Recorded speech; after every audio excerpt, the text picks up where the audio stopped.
I'm Krishnakumar, or KK for short, and I am part of the Alpha AI team, which focuses on AI, ML, and big data, cloud, and other technologies. I personally lead a team that is responsible for the development of Expresso.ai, which is an MLOps platform. I think it's a wonderful workshop. I've really learned a lot about the concept of servant leadership. I think it's a very, very interesting, very good concept where the traditional thinking about leadership is inverted completely and make it more people focused.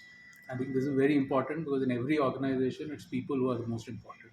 And the success and failure of an organization depends on the people.